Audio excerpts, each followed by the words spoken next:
അപ്പോൾ നമ്മളിന്ന് വന്നിട്ടുള്ളത് കബാബിൻ്റെ വീഡിയോയുമായിട്ടാണ്. അപ്പോൾ അതെങ്ങനെയാണ് തയ്യാറാക്കുന്നതെന്ന് നോക്കാം. അതിനായിട്ട് ഞാനൊരു പാൻ അടുപ്പത്ത് വെച്ച് 2 ടേബിൾ സ്പൂൺ വെളിച്ചെണ്ണ ചേർത്ത് കൊടുത്തിട്ടുണ്ട്. എന്നിട്ട് ചെറുതായിട്ട് അരിഞ്ഞ കാബേജും ക്യാരറ്റും ചേർത്ത് കൊടുത്ത് ഇതുപോലെ ചെറുതായിട്ടൊന്ന് വഴന്നതിന് ശേഷം ഒരു ക്യാപ്സിക്കൻ ഇതുപോലെ ചെറുതായിട്ട് അരിഞ്ഞ് അതും കൂടെ ചേർത്ത് ആവശ്യത്തിനുള്ള ഉപ്പും കൂടെ ചേർത്തിട്ട് നമുക്കൊന്ന് മിക്സ് ചെയ്ത് കൊടുക്കാം. ഒന്ന് മിക്സ് ആയതിന് ശേഷം നമുക്കിതിലോട്ട് 1 ടേബിൾ സ്പൂൺ ടൊമാറ്റോ സോസും 1 ടേബിൾ സ്പൂൺ സോയാ സോസും ചേർത്ത് കൊടുക്കാം. അപ്പോൾ സോയാ സോസ് ചേർക്കുന്നതുകൊണ്ട് ഉപ്പ് നിങ്ങൾ ആദ്യം കുറച്ച് വേണം ചേർത്ത് കൊടുക്കേണ്ടത്. എന്നിട്ട് നന്നായിട്ടൊന്ന് മിക്സ് ചെയ്യാം. ഇതൊന്ന് മിക്സ് ആവുന്ന സമയം കൊണ്ട് ഒരു 4 ടീസ്പൂണ് കോൺഫ്ലവർ എടുത്ത് 1.5 ഗ്ലാസ് വെള്ളത്തിൽ കലക്കി എടുത്തിട്ടുണ്ട്. ഇതുപോലെ വീഡിയോ കാണുമ്പോൾ ഒന്ന് ഒതുക്കിയതിന് ശേഷം സെൻറ്ററിലോട്ട് നമുക്ക് അതൊന്ന് ഒഴിച്ചു കൊടുക്കാം. ഒഴിച്ച പാടെ തന്നെ നമുക്കിതൊന്ന് മിക്സാക്കി കൊടുക്കണം. പെട്ടെന്ന് തന്നെ കുറുകി വരും.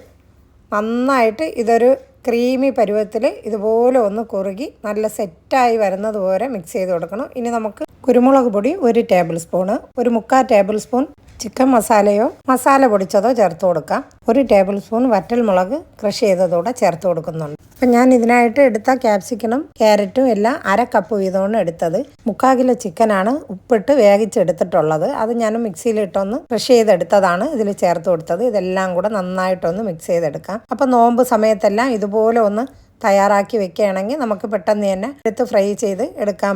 2 ഉരുളക്കിഴങ്ങ് വേവിച്ച് ഉടച്ചെടുത്തതാണ്. അപ്പോൾ അതുകൂടെ നമുക്ക് ഇതിലോട്ട് ചേർത്ത് കുറച്ച് മല്ലിയില കൂടെ ചേർത്തതിന് ശേഷം എല്ലാം കൂടെ ഒന്ന് മിക്സ് ചെയ്ത് കൊടുക്കാം. നല്ല അടിപൊളി ടേസ്റ്റി ആയിട്ടുള്ള ഒരു കബാബാണ്. അപ്പോൾ നിങ്ങളെല്ലാവരും ഇതുപോലെ ഒന്ന് തയ്യാറാക്കി നോക്കണേ. അപ്പോൾ 4 ബ്രെഡ് മിക്സിയിലിട്ട് പൊടിച്ചതുമാണ് ഞാനിപ്പോൾ ചേർത്ത് കൊടുക്കുന്നത്. അത് കുറേശ്ശെ ചേർത്ത് കൊടുത്തിട്ട് ഇപ്പോൾ ഒത്തിരി അങ്ങ് വേവിച്ച് ഉടച്ച് കളയരുത്, എങ്കിൽ നമുക്ക് ബ്രെഡ് പൊടി കൂടുതൽ ആവശ്യം വരും. അപ്പോൾ ഈ വീഡിയോയിൽ കാണുന്ന രീതിയിലാവുമ്പോൾ തന്നെ നിങ്ങൾ ബ്രെഡ് പൊടി ചേർത്ത് കൊടുക്കണം. അപ്പോൾ ഇതെല്ലാം കൂടെ മിക്സ് ആയതിനു ശേഷം തണുക്കാനായിട്ട് മാറ്റി വയ്ക്കും. അപ്പോൾ കബാബ് ഏത് ഷേപ്പിലാണോ നിങ്ങളുടെ ഇഷ്ടത്തിന് എടുക്കാം. ഞാൻ ഈ രീതിയിലാണ് എടുക്കുന്നത്. അപ്പോൾ ഇത് കോട്ട് ചെയ്യാനായിട്ട് നമുക്കൊരു 4 ടേബിൾ സ്പൂൺ മൈദയും 3 ടേബിൾ സ്പൂൺ കോൺഫ്ലവറും കൂടെ ഒന്ന് കലക്കി എടുത്തിട്ടുണ്ട്. അതിലോട്ട് 1 ടീസ്പൂൺ മുളക് ക്രഷ് ചെയ്തതും 1 ടീസ്പൂൺ കുരുമുളക് പൊടിയും 1 ടീസ്പൂൺ ഗരം മസാലയും കൂടെ ചേർത്ത് കണക്കിനുള്ള ഉപ്പും കൂടെ ചേർത്തിട്ട് നമുക്കൊന്ന് മിക്സ് ചെയ്ത് ഇതൊന്ന് കോട്ട് ചെയ്തെടുക്കാം. ഇത് വലിയ ക്വാണ്ടിറ്റി ആയതുകൊണ്ട് ഞാൻ 1 കവർ ബ്രെഡോളം എടുത്തിട്ടുണ്ട്. അത് മിക്സിയിലിട്ട് പൊടിച്ചിട്ട് പാനിൽ വെച്ച് ഒന്ന് ചൂടാക്കിയതിന് ശേഷമാണ് ഞാനിത് മിക്സ് ചെയ്ത് കൊടുക്കുന്നത്. ഇത് ഇതുപോലെ ഒന്ന് ചെയ്തതിന് ശേഷം വീണ്ടും ഒരിക്കൽ കൂടെ മുക്കി 2 കോട്ടിംഗ് ആണ് ഞാൻ കൊടുക്കുന്നത്. ഇതുപോലെ